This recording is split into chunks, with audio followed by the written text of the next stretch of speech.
बैठी दुआरिया कानै छी मैया कोना होइत छठी के त्योहार गे पैसा बिना गेहूं कोना खरीदबै पैसा बिना गेहूं कोना खरीदबै कथी से लिखा कपार गे हे मैयो गे कथी से लिखा कपार गे बैठी दुआरिया कानै छी मैया बैठी दुआरिया कानै छी मैया कोना होइत छठ माय तोहार गे पैसा बिना गेहूं कोना खरीदबै पैसा बिना गेहूं कोना खरीदबै कथी से लिखा कपार गे हे मैयो गे कथी से लिखा कपार गे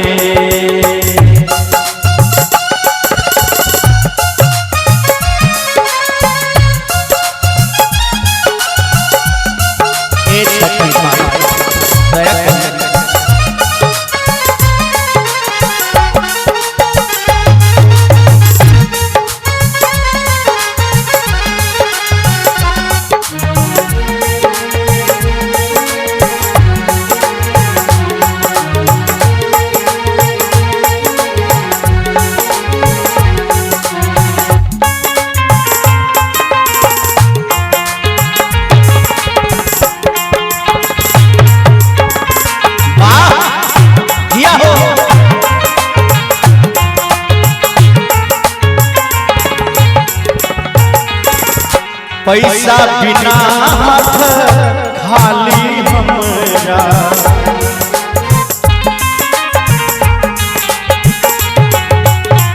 पैसा बिना हाथ खाली कुछ नहीं पुरैया कोना के करबै पावन कुछ नहीं सुधैया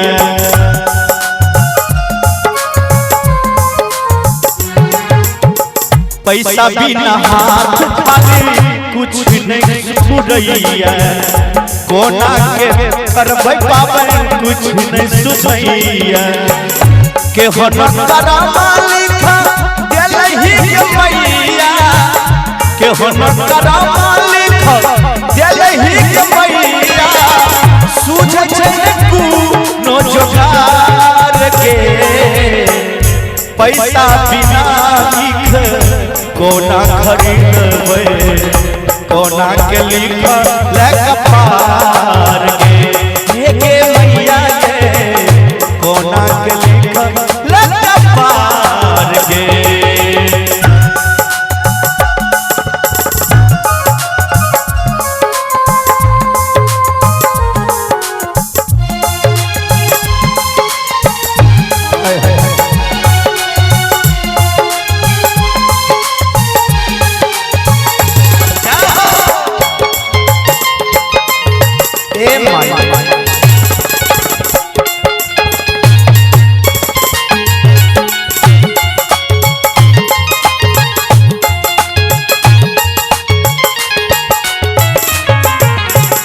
बीतलै दशहरा दिवाली अइलै भरदुतिया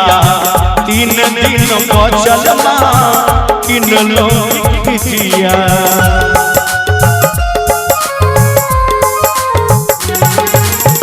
बीतलै दशहरा दिवाली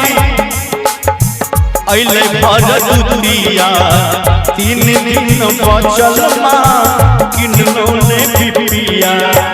असरा के दियारा बुझल जाइए असरा के दियारा बुझल जाइए सोच सोच होई या अन्हार के पैसा बिना गेहूं कोना खरीदबै पैसा बिना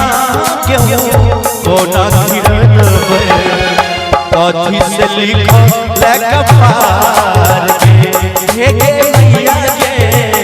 कथी से लिखो कपार के।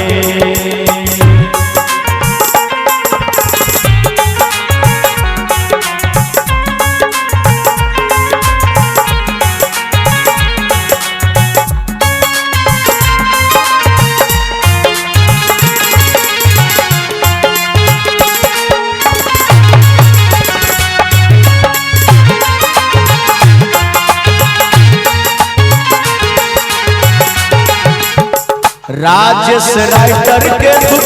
सहलो न जाइए देखी देखी नैना से देह सिहरइए।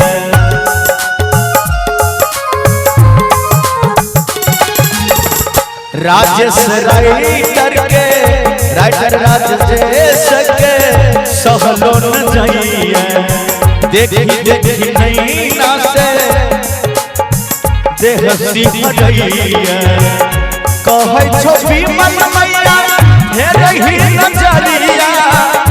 कहै छो शंभु मैया हेरहि नजरिया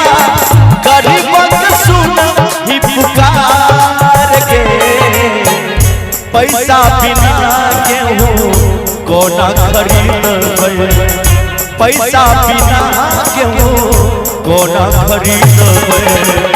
कथी से लिखो कपार के मैया के कथी से लिखो कपार